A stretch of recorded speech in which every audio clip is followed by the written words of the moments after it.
What's going on YouTube? Uberman here. So today we're again working on the 97 F250. What we're doing today is changing upper control arms. As you can see here, ball joints pretty shot. Just figured out why my ABS light is on. I ran a diagnostic and it showed the passenger side front wheel speed sensor, and for good reason, because there's not one left. I think this is the remnants of it back here. There it is. So I'll be having to order another one of those. But the upper control arms on both sides, they come with the ball joints, as you can see, brand new bushings, everything. So we're just going to replace both of those. And the bigger issue, before I take this thing storm chasing or mudding or anything, are these tie rods, specifically the inners right here. There is a lot, well, I can't shake it like this, but there is a lot of play in these tie rods. These should be pretty easy to do. So, you know, first things first, safety. Get your wheel chocks under your rear wheels. You know, make sure you got one on each side. Get those things in place. Get you a jack. You know, a heavy-duty jack for a truck like this. Get you a jack stand also up under it for added protection. You should wear safety glasses. You should probably wear some gloves because you're going to be doing a lot of pounding. I went and got me a little mini sledge here. I think this is like a 4.5 pounds, something like that. Whatever. Mini sledge. You're going to need a grease gun, unless you've got sealed parts that don't need greased. Just for well, to save me from having to go back to the parts store, I rented a tie rod puller and a ball joint puller just in case I have an issue getting any of these out. And, you know, first thing we're going to do is we're going to knock out these tie rods. Now, if you're only replacing one, then you can adjust this sleeve, this lock nut here, and then you can pop this out and you can just take this out and leave your inner in. But I'm going to say if you're going to replace one of these tie rods, you might as well just replace both of them, guys. So before we get this thing out of the truck and it becomes a real pain, we're going to loosen these jam nuts here. And then we're going to pull these cotter pins out, which I'll go ahead and pull this one out right now. I've already started to make it a little less frustrating because these things, they don't like to come out. Alright guys, I had to take my hand off the video for a minute. What I'm going to tell you is an easier way to get these things out. Sometimes they're really jammed up in there, and they don't want to come out. Alright, so what I'll do, I'll get them as far out as I can, and I'll lock onto them with some vice grips, and then take your hammer and tap on the vice grips, and it'll knock those suckers right out. So we'll proceed on. Alright guys, so these are 21mm bolts. That one, at least on my truck, is in such a position that you're really going to need a 21mm wrench to get to it. This one I used a 21mm socket, came off just fine. That one's coming off just fine with a wrench. I got this adjusting nut loose, but this one over here is refusing to come off. So if you're having too much trouble with it, guys, I wouldn't sit there and fight that thing all day. Just go to AutoZone or something and buy another adjusting sleeve and save your time. So we're going to finish removing that nut right there. We're going to remove this nut right here, and then we're going to start in with a pickle fork and try to get this thing off. Alright, as you can see, this is loose now. Little piece of advice right here on the side of the knuckle where this thing bolts in.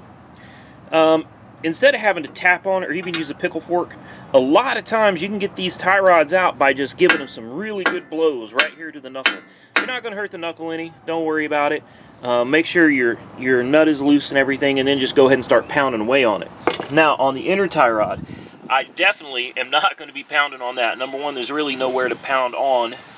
And number two, I don't want to damage any other suspension components. The pitman arm, the idler arm, those are new, so I'm not trying to mess around with those. So with that one, I'm just going to go in there with the pickle fork. All right, little word of advice here. Number one, watch out for your hand. It's pretty swollen right there, as you can see, because I hit it with this big sledgehammer. It's lumped up pretty good right there in the center of the screen. Nothing's broken or anything. I think I can still move my hand. So this one required a pickle fork, like I said, and you're probably wondering why I got some vice grip shoved up in the middle there. Well, once I beat on it good enough with the pickle fork, she came loose. But this does happen a lot, where this nut right here, as you're trying to get it off, just starts spinning, and you notice it's not moving anymore. And that's because that center stud in there starts spinning with the nut.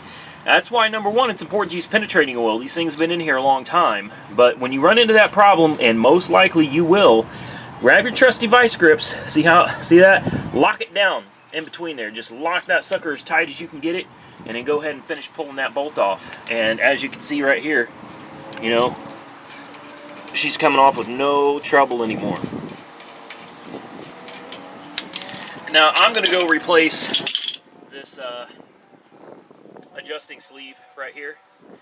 So I'm going to go ahead and lock this down, because I'm going to try to get my alignment back as straight as I can get it, which it's still got to go in for an alignment anyway. But I want to be able to use my truck while I'm waiting for the alignment shop to open on Monday. So we're going to get a new adjusting sleeve. Then we're going to adjust the new tie rods to the exact same length as this one. So what you're going to do is you're going to just, it helps if you finish taking your nut off here. Okay. You know, hey, I'm not going to edit it out. It happens. Alright, just pull it out. And then you can sit down and take a look at how you almost died driving your truck. Look at this.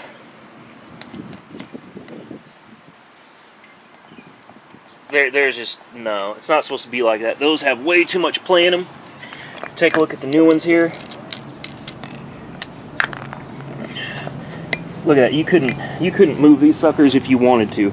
Not just by finger anyway. See how tight that is? It's not going anywhere. You know, none of these will. These are solid, whereas this is not. So, all right, guys. On to going and getting a new adjusting sleeve and then putting this thing back together. All right. So on the ball joint, what we did is you got to you're really going to need to get your tie rods off in the first place to turn this around the way you want it. You're going to need to get it this way. Come behind it and reach up in there with some, what I had to do is get up in there with some wire cutters and start yanking on that cotter pin. Eventually I had to break it into pieces to get it out. That sucker was in there, and it's kind of hard to get to, so what I used was a 1/2-inch drive wrench with a short extension and a 1 1/16 inch socket.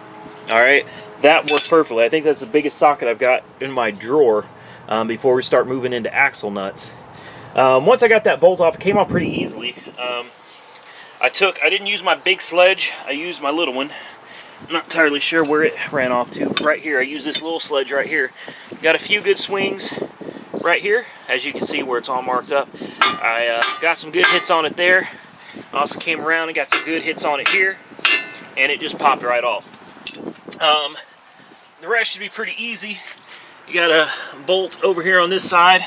You're probably gonna have to get a wrench over here on this side of each one to get that out of there and put the new control arm in. So we'll get started with that, and in fact, I'll tell you right now what size it's going to be. We're looking at the same 21 millimeter that we've been using on the tie rods. We'll work on that. So let's go ahead and get that done. All right, guys. So this side came out real easy, nothing to it, but this side jammed up in there a little bit. I also want to point out, these are to adjust your alignment, and these are what's going to come out of your upper control arm. Alright, so I mean, if you can help it, try to keep track of exactly how they're located. They only fit on this bolt one way. The bolt's actually designed to only let these special adjusting washers fit on there in one direction.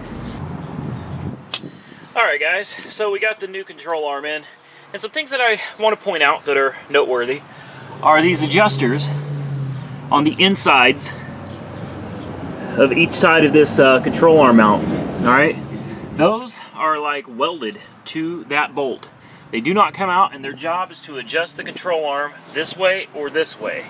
All right, basically it turns your tire out or in. Actually, sorry, that's the tire rods. Anyway, don't ratchet on these. All right, put your wrench on these, ratchet from the outside. If you try to force these to turn with a breaker bar or a ratchet, you're going to bend everything up, you're going to bind it up, and you're going to have a serious problem. So only take the bolts off, not these inside ones. And then when you get your bolt loose, towards the end of the nut, or towards the end of the stud, tap on it with a hammer, give your control arm a good wiggle, and the thing should pop right out. Next, slide your new one in. Make sure you put your studs with those special adjusting washers on the insides, not the outside, the inside, and then there's an extra adjusting washer on the back side of each of these that slide off. Make sure you put them back in as well, and try to put them back in the same position you took them off. I mean, you're going to mess your alignment up anyway, so you're going to need alignment after this. Just go ahead and get that out of your head that you can get away with not getting one. You're going to need an alignment after this, guys. So there is your control arm. Don't forget to bolt the ball joint up back here in the back and put your cotter pin in, and don't forget to grease the thing when you're done with it. So I hope this helped you guys. As always, like, comment, subscribe, and be safe out there. Alright guys, so I went to AutoZone, picked up the new adjusting sleeves. They came with the nuts as well. You want to make sure that your inner tie rods, as you can see by the old one right there, it's hard to tell, but right here is where you would fill it with grease. The inner tie rods, the grease fillers, are on the outside. On the inner, sorry, scratch that. The inner tie rods have the grease filler on the outside edge, whereas the outer tie rods have the grease fillers on the very top, if you don't have ones that are sealed anyway. So we're getting close. Just remember that these are the inner tie rods. The ones that have the grease fillers facing straight out, and the ones going straight up and down are the outer tie rods. So we're going to put these back in here now. We got the new control arm in, which is a separate video. And we're going to get this side done, then get the other side up and finish it up. Now I'm only going to video this one side because there's really no reason to show you both. The other side's exactly the same as this. Just follow the same directions for the other side. Alright guys. I greased these up before I put them in. It's a lot easier than trying to climb under here. So you can see I lost a little grease there. That's normal.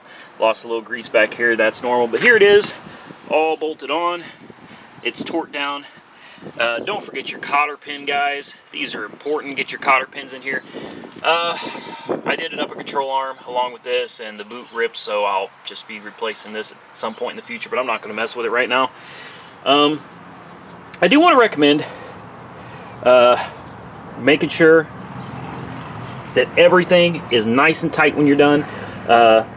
Don't forget to lock down these adjusting bolts.